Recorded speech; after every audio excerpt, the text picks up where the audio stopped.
केंद्राचं या ठिकाणी भूमिपूजन झालं असं मी जाहीर करते। या भूमिपूजनाला खऱ्या अर्थाने ज्यांच्या श्रेयातून हे काम आज या ठिकाणी पूर्णत्वाकडे गेलं असे माझे शिक्षण अधिकारी आदरणीय पाटील काका, आपले कार्यकारी अभियंता कन्नड विभाग वाकचोरे सर, आपल्या जिल्हा परिषद मेंबर रावसाहेब भाऊ पवार, आदरणीय देवीदास काका मनगटे, आपल्या टाकळी गावच्या प्रथम नागरिक आमच्या शीतलताई सपकाळ, माजी जिल्हा परिषद सदस्य आमचे संदीप भाऊ सपकाळ, पंचायत समिती सदस्य प्रवीण गोरे sir, civil Mahavitaran Vijay Jadhav sir, त्यानंतर उपकार्यकारी अभियंता किशोर गुणारे सर, सहाय्यक अभियंता चिंचोली जाधव सर, या ठिकाणी उपस्थित असलेले आमचे विठ्ठलांना, दीपक भाऊ सोनोने, प्रेम भाऊ जंजाळ, रितेश, किरण आणि अनिल भाऊ, आज आपल्या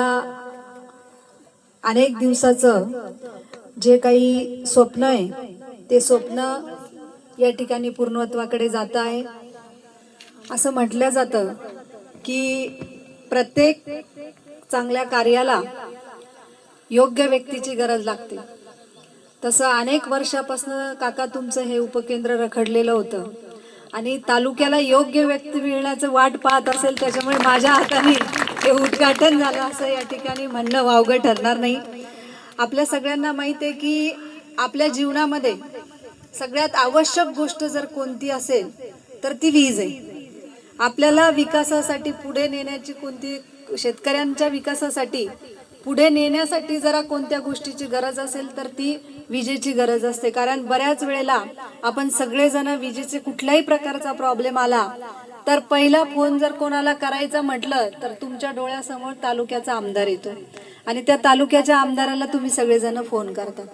त्याच्यामुळे आमचा तालुक्यामध्ये आपल्या ह्या भागाचाच नाही तर आता ह्या 33 केवीमुळे इथे टाकळी, अंतूर, वडद, लोगाव आणि घाटशेंद्रा अशा या गावांना याचा फायदा होणार आहे। तर आपल्या एवढ्याच गावापुरता नाही तर आपल्या तालुक्यातील प्रत्येक माणसाला चांगली वीज मिळवली पाहिजे आणि वीज पुरवठा व्यवस्थित झाला पाहिजे। कारण चांगली वीज जर मिळाली, वीज पुरवठा जर चांगल्या दाबाने झाला तर शेतकऱ्यांना त्याचा फायदा होतो आणि पिकामध्ये सुद्धा तुम्हाला उत्पन्न सुद्धा त्या ठिकाणी चांगलं निघतं। त्याच्यामुळे आमचा सगळ्यांचा वाकचोरे सर असेल, आपले हे जेवढे काही कर्मचारी असतील आपल्या MSCBचे, तेवढ्या सगळ्या कर्मचाऱ्यांचा या ठिकाणी प्रयत्न राहणार आहे की आम्ही तुमच्यासाठी काय चांगलं देतो। कारण मागच्या काळामध्ये जे काही MSCBच्या बाबतीमधले कामं असतील तर ते कशामुळे अडले हे बघा। बऱ्याच वेळेला असं असतं की आपल्या सगळ्यांना माहिती आहे की आता आपल्या ग्रामीण भागातले ते शेतकरी जे आहेत, आपण शेतकरी आता कुठल्याही याच्यात मागे राहिलेलो नाही। आपण सोशल मीडियाच्या माध्यमातून आज सगळीकडे पोहोचलेले, त्याच्यामुळे सोशल मीडियाच्या माध्यमातून तुम्हाला सगळ्या गोष्टी माहिती झालेल्या आहे। सत्तेशिवाय शहाणपण नसतं। मागच्या काळात सत्ता नसल्यामुळे बरेच कामं असे रखडल्या गेले आणि बरेच कामं केल्या गेली नाही।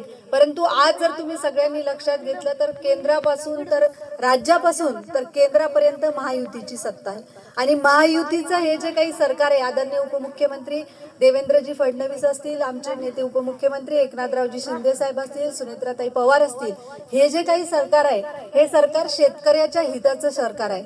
शेतकऱ्यांच्या हितासाठी जे काही चांगले निर्णय या ठिकाणी घेता येईल तो निर्णय घेण्याचा प्रयत्न या ठिकाणी सरकार करत आहे। त्याच्यामुळे माझ्या माध्यमातून MSCBच्या बाबतीमध्ये आपल्या शेतकऱ्यांना ज्या काही गोष्टी आपल्या कन्नड तालुक्यामध्ये आणता येईल तो आणण्याचा प्रयत्न या ठिकाणी निश्चित मी माझ्या माध्यमातून करणार आहे। आपले वाकचोरे सर असतील, त्यांच्याबद्दलही मला सांगताना आनंद होतो की जेव्हा मी वाकचोरे सरांना एखाद्या विषयावरती फोन केला तेव्हा सर रात्र असो दिवस असो केव्हाही ते फोन उचलता। साधा एखादा ट्रान्सफॉर्मर जरी असला तर त्या ट्रान्सफॉर्मरसाठी सुद्धा मी फोन केला की सर फोन उचलतात। म्हणजे एकंदरीत आपले तुमचे जाधव सर असतील, एकंदरीत तुमचा जेवढा काही कर्मचारी वर्ग आहे तो कर्मचारी वर्ग या ठिकाणी चांगलं काम करतोय। परंतु आपल्या कर्मचाऱ्यांना आवर्जून एक सल्ला मला द्यायचा आहे। आता मी तुमच्या सगळ्यांच्या चेहऱ्याकडे बघितलं तर मला कुठेतरी असं वाटतं तुमच्यापेक्षा एखाद्या वेळेला मी लहान असेल किंवा मोठी असेल, त्याच्यामुळे लहान असेल तर लहान बहीण समजून समजा, मोठी असेल तर मोठी बहीण समजून समजा। आता हे जे काही पुढचे दिवस आहे पावसाळ्याचे, बऱ्याच वेळेला गावांमध्ये लाईट नसते, बऱ्याच वेळेला हे शेतकरी लोक तुम्हाला फोन करतात, तुम्ही फोन उचलत नाही, ही सगळ्या लोकांची कंप्लेन असते. म्हणजे तुमचा हेच सर्कल नाही, पिशोर असेल, चिंचोली असेल, करंजखेड असेल, तिकडे तालुक्यातले सगळेच सर्कल. तर मला तुम्हाला सगळ्यांना एक विनंती आहे की तुम्ही तुमचे फोन चालू ठेवा, कारण तुमच्या लोकांच्या वरती आमच्या शेतकऱ्यांच्या शेतीवरचं आयुष्य अवलंबून आहे. त्याच्यामुळे आपण फोन चालू ठेवला, यांच्या काही छोट्या मोठ्या अडचणी असल्या तर त्या तुम्ही जर वेळोवेळी सोडवल्या तर आमच्यासारख्यांचं काम तुमच्यापर्यंत कधीच येणार नाही.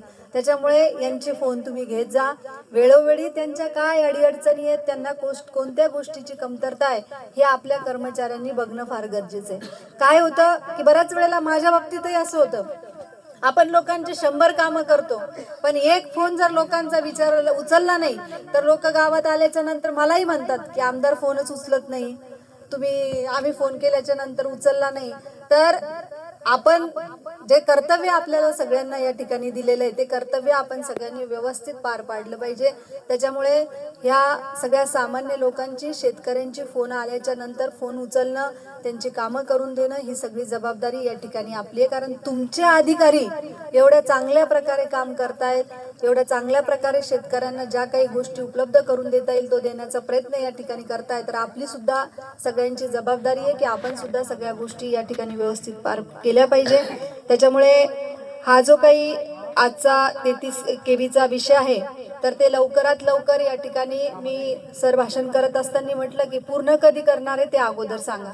कारण आता शेतकऱ्यांच्या अपेक्षा तुमच्याकडून जास्त वाढलेल्या आहे. कारण आता सगळेजण हाच विचार करणार आहे की हे उपकेंद्र लवकरात लवकर चालू कधी होतं आणि त्याचं काम फास्ट गतीने कसं होतं. त्याच्यामुळे हे जे काम आहे हे फास्ट गतीने चालू करा. मला वाटतं आजपासूनच तुम्ही हे काम चालू करणार आहे आणि इथून पुढे 5 महिने, आजपासून 5 महिने धरा तर पुढच्या 5 महिन्याला हे काम निश्चित या ठिकाणी पूर्णत्वाकडे असेल असं MSCBच्या मार्फत मी ग्वाही देते. कारण त्यांना माहिती आहे की ताईला आपण एखाद्या उद्घाटनाला बोलवलं तर ताई कोणत्या गोष्टीचा किती फॉलोअप घेतात. त्याच्यामुळे मी वाकचोरे सरांना अक्षरशः छोट्या छोट्या जरी गोष्टी असल्या तालुक्याच्या संदर्भातल्या MSCBच्या तर मी कंटिन्यू त्यांच्या कनेक्टमध्ये असते. आपल्याकडे हा कार्यक्रम अजिबात नाही आहे की ताईला एखादा निरोप आला आणि मग ताईचा PA त्यांना फोन करेल. सरांना विचारा, माझा PA कधीच फोन करत नाही, मी डायरेक्ट फोन करते. कारण मी जनतेशी जोडला गेलेली आहे. कारण साधा ट्रान्सफॉर्मर नसला की लोक मला फोन करतात, मग मी ते सरांना सांगते. म्हणजे ही जी काही आपल्या सगळ्यांची कनेक्टिव्हिटी आहे त्याच्यामुळे आपल्याला सगळ्यांना विकासाचा मार्ग या ठिकाणी मोकळा होतोय. त्याच्यामुळे आता हे जे काही 4 गावं आहेत, टाकळी असेल, वडद असेल, लोगाव असेल आणि घाटशेंद्र असेल, त्याचप्रमाणे सर आता आपल्याला पुढच्या गावाची सुद्धा आता हे उपकेंद्र झाल्याच्या नंतर आता आपल्याला अनेक लोकांची मागणी या ठिकाणी येणार आहे. कारण हे शेतकरी, ह्या भागातले शेतकरी सुखी झाले तर त्या भागातल्या शेतकऱ्यांना सुद्धा वाटणार आहे की आता आपल्याकडे सुद्धा उपकेंद्र आलं पाहिजे. ज्या काही रात्रीच्या वेळा असतात तर अनेक वेळेला मला बऱ्याच जणांचे फोन येतात की बिबट्यांचं भीती असते, अनेक गोष्टींची वेगवेगळी भीती असते. त्याच्यामुळे आता हे एक उपकेंद्र या भागात झालं तर आपल्याला आता बाकी गावांचा सुद्धा या ठिकाणी विचार करावा लागणार आहे आणि त्या बाकी गावाचा विचार करून आम्ही लवकरात लवकर आम्हाला जिथे जिथे उपकेंद्र या ठिकाणी उभारता येईल तो उभारण्याचा निश्चितपणे आम्ही सगळेजण मिळून या ठिकाणी प्रयत्न करू. त्याच्यामुळे आमदार या नात्याने माझा एकच मानस राहणार आहे की आपल्या शेतकऱ्यांना कुठल्याही प्रकारची कमतरता पडली पाहिजे नाही. माझा शेतकरी हा सुजलाम सुफलाम झाला पाहिजे. मी आत्ताच शेलगावला होते. शेलगावला